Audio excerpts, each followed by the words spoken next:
Everyone welcome back to my YouTube channel. तो जो इस प्लेलिस्ट में पहली बार आ रहा है, इस वीडियो को फर्स्ट टाइम देख रहा है, इस पूरी प्लेलिस्ट में मशीन लर्निंग के सारे टॉपिक्स को 7 मिनट्स के अंदर कवर कर रहे हैं। तो अगर पिछले वीडियो नहीं देखे हैं तो जाके देख लेना, फॉर श्योर मेक श्योर करना कि आप लोग देख लो। आज का जो टॉपिक होने वाला है वो होने वाला है, आपकी स्क्रीन पे ऑलरेडी लिखा है, नेव बेस्ड थ्योरम। तो बेसिकली इस थ्योरम का यूज क्या है, ये जो एल्गोरिदम है ये मशीन लर्निंग में क्यों है, आज हम इसके बारे में बात करेंगे। ओके, तो अब आप अपनी स्क्रीन पे आ जाइए। तो सोचो जरा, तुम्हारे पास एक मैसेज आता है कि फ्री आईफोन जीतो, अभी के अभी आईफोन जीत जाओ। अब ये स्पैम है या फिर ये जेन्युइन है, दो ही रीजन है। अब आप में से 99% लोग कहेंगे कि ये तो स्पैम है और ये पॉसिबल नहीं है। दैट्स बिकॉज जब फर्स्ट टाइम ये काम हुआ था उस टाइम किसी को नहीं पता था, बट अब हमें एक्सपीरियंस के बेसिस पे पता चल चुका है।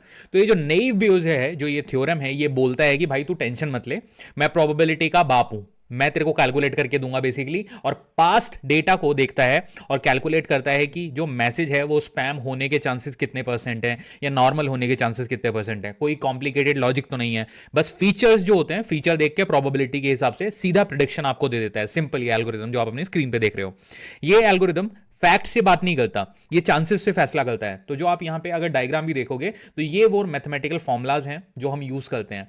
तो basically this is not a fact base, it's about the past experience and chances base.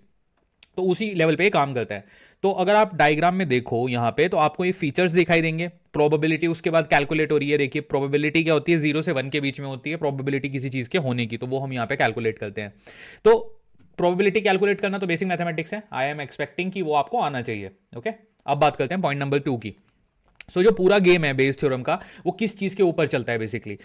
असली हीरो बेस थ्योरम ही है जब आप प्रिडिक्ट करते हो on the basis of past. बहुत सिंपल अगर मैं आपको समझाऊं, अगर मैसेज में कोई ऐसे वर्ड मिले तो ये स्पैम होने के चांसेस कितने परसेंट हैं, अगर ये आप सोच सकते हो। ओके, ये कोई फॉर्मूला नहीं है, क्लास होने की जो प्रोबेबिलिटी है उसके फीचर्स के बेस पे निकाली जाती है बेसिकली। तो सिंपल प्रोबेबिलिटी यहां पे यूज करी जाती है और ये बैकवर्ड सोच है, पहले फीचर देख के फिर पीछे से क्लास प्रिडिक्ट करता है। बस इतना ही सिंपल लॉजिक यहाँ पे यूज किया जाता है और इसके आगे कोई इसमें इससे ज़्यादा रॉकेट साइंस है नहीं, सिंपल सा एल्गोरिदम है, 2 लाइन में आप इसको समझ सकते हो।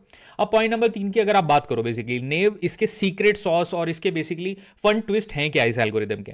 अब आप इसको, सबसे मजेदार बात सुनो इस एल्गोरिदम की, इसका नाम नेव क्यों पड़ा, क्योंकि ये एक बड़ा अजम्पशन लेता है भाई सारे फीचर्स एक दूसरे से बिल्कुल इंडिपेंडेंट है। ठीक है, ये समझो आप। एंड रियल लाइफ में अगर फ्री और विन साथ आए तो 100% आपको वो स्पैम ही लगता है। लेकिन जो नेव बेस है वो बोलता है अरे यार नहीं, फ्री अपना काम करेगा, फ्री भी हो सकता है ओके, और विन अपना काम करेगा। मैं तो इनको अलग अलग मानता हूं, मतलब फ्री अलग है, विन अलग है। तो ये अजम्पशंस पे उस तरह से नहीं चलता जैसे कि हम ह्यूमन माइंड के हिसाब से तुरंत डिसाइड करते हैं। इसी नाइव वाली सिंप्लिसिटी की वजह से ये जो सुपर फास्ट और बहुत ही इजी एल्गोरिदम है, इसको नाइव कहा जाता है। तो नाइव जो नाम पड़ा वो इसलिए पड़ा है। अब बात करते हैं इसकी प्रोडक्शन की, असली सीन की। बेसिकली जो नाइव बेस हर पॉसिबल क्लास के अलग अलग प्रोबेबिलिटी निकालता है और बेसिकली स्पैम की प्रोबेबिलिटी 92% फॉर एग्जांपल, नॉर्मल की 8% है। तो सीधा सीधा बोल देता है कि भाई ये स्पैम है, प्रोबेबिलिटी के बेसिस पे ज्यादा प्रोबेबिलिटी जिसकी है वो ये इसको डिक्लेयर कर देगा। सबसे ज्यादा प्रोबेबिलिटी वाली क्लास सिंपली हमेशा जीत जाती है। No confusion, no over thinking, clean और क्लियर विनर इस एल्गोरिदम में आपको हर बार मिलता है और यही इसकी बेसिकली ब्यूटी है, सिंपल। ओके, अब नेक्स्ट पॉइंट की बात करते हैं कि क्यों ये इतना फेमस है या इतना किलर परफॉर्मिंग क्यों है। बेसिकली उसका सिंपल रीजन देखो, ट्रेनिंग सेकंड में हो जाती है, बहुत ही फास्ट है, ठीक है, कम डेटा पे भी सॉलिड एक्यूरेसी देता है। टेक्स्ट डेटा में ये एक्चुअली बाप की तरह काम करता है, चाहे मैसेजेस हो, रिव्यू हो, ट्वीट हो, ईमेल हो, सबको अच्छे से हैंडल कर लेता है। बहुत ही सिंपल है, समझने में बहुत इजी है, इंप्लीमेंट करने में और भी आसान है। इसलिए बिगिनर से लेके बड़ी बड़ी कंपनीज, चाहे वो क्रेडिट रिस्क की कंपनीज हो, बैंकिंग हो या फिर कोई भी सेक्टर की कंपनी हो, वो इसको हमेशा यूज करती हैं।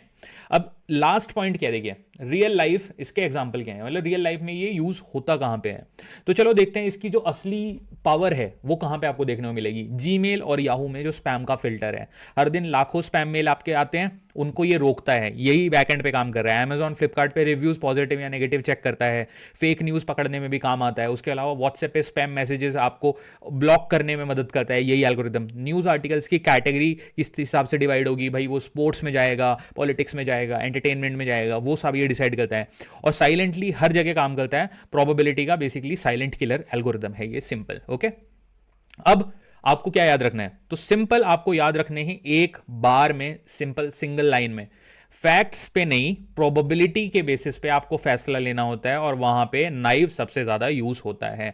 और जैसे कि मैंने यहाँ पे भी लिखा है, एक सिंगल लाइन में अगर मैं इसको डी कोड करूं तो सिंपल ये है कि नाइव बेस्ड जो आपको एल्गोरिदम है, ये फैक्ट से नहीं, प्रोबेबिलिटी के बेसिस पे ही डिसीजन लेता है।